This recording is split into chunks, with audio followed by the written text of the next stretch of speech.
გვერდზე უდგას ილია წინასწარმეტყველი და მოსე წინასწარმეტყველი. არ არის რა თქმა უნდა შემთხვევითი ეს ამბავი.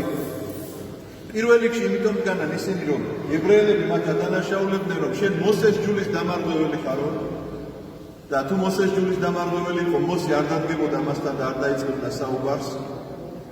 მეორე რიგში მას ეუბნებიან რომ აი ეს წინასწარმეტყველებები რაც არის შენზე არ არის არაფერიო და როგორც წინასწარმეტყველთა წინამძღვარი ილია წინასწარმეტყველი ესე იწოდება როგორც წინასწარმეტყველთა წინამძღვარი ეცით რატო პირდაპირ მეფეთა წიგნში აი ეს ისტორიას თუ წაიგითხავთ სულ 4 მეფეთა წიგნია მე გითხარით რომ ხანდახან ისტორიულია და ძალიან ადვილი წასაკითხიც არის რაღაცა და თქვენს გონება ძალიან გაახალისებს თუ ამას წაიგითხავთ მესამე წიგნში სადაც ილია წინასწარმეტყველის ისტორია არის მოთხრობილი მეფეთა მესამე წიგნში იქ ნახავთ რომ არსებობდა საწინასწარმეტყველო სკოლები და ამ სკოლების ხელმძღვანელი იყო ილია წინასწარმეტყველი. რას ნიშნავს ახლა სკოლები რომ გადადიოდნენ ბავშვები და იქ წინასწარმეტყველობას სწავლობდნენ? არა, ეს იყო საფრთხისმეტყველო, აი დღევანდელი გაგებით რო ვთქვათ, ესე როგორც სემინარია, აკადემია არსებობს და რაღაცა საფრთხისმეტყველო განათლებას ეუფლებიან ადამიანები, სწორედ ასეთ, როგორც ცოტა უფრო ასკეტური მიმართულების სკოლები იყო, ეს მარტო თეორიული სწავლება არ იყო,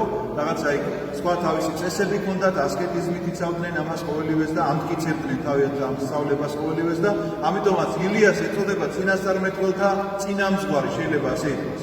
თუ ქრისტე დამარღვეველია, არ არის შესრულება იმ წინასწარმეტყველებისა, მაშინ ილია იქ არ უნდა ყოფილიყო. თუ მოსეს ჯულის დამარღვეველია, მოსე იქ არ უნდა ყოფილიყო. კიდევ არის მიზეზი, რომ ქრისტეა გამგებელი ზეცისა და მიწისა. და რატომ? იმიტომ რომ ილია ცოცხლად იქნა ზეცაში ატაცებული და მოსე დამარხეს. მართალია მისი საფლავი ვეღარ იპოვეს. ეს სხვა საკითხია და სხვა განგებულებაა კიდევ უფლისა, მაგრამ მოსე გარდაიცვალა, ამას ხალხი შეესწრო და მოსე დაიგრძალა. ილია რომ ცოცხლად იქნა ზეცაში ატაცებული, ესეც ყველა მიცის და გარდამოცემა არის რომ ილია კვლავ უნდა მოვიდეს და მან უნდა ამხილოს ანტიქრისტე. ქრისტეს ქრისტეობა დაამტკიცოს და ანტიქრისტე უნდა ამხილოს და ქრისტეს ქრისტეობა როდის დაამტკიცოს? სწორედ ამდეს ფერისცვალებას, როდესაც დგას მოსესთან ერთად და ელაპარაკებიან რაზე? ჯვარცმაზე, მის აღსასრულზე ელაპარაკებიან, რომელიც უნდა მოხდეს იერუსალიმში.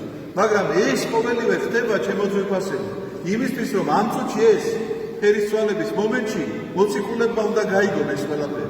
რადგანაც ისევ დაუბრუნდებით ოპარსა და კონდაკს, იქ განმარტებულია, როდესაც შენ ჯვარზე გიხილავენო ეს დიდება გაახსენდეთ, რომ ეს ნებადობლობით მოხდა.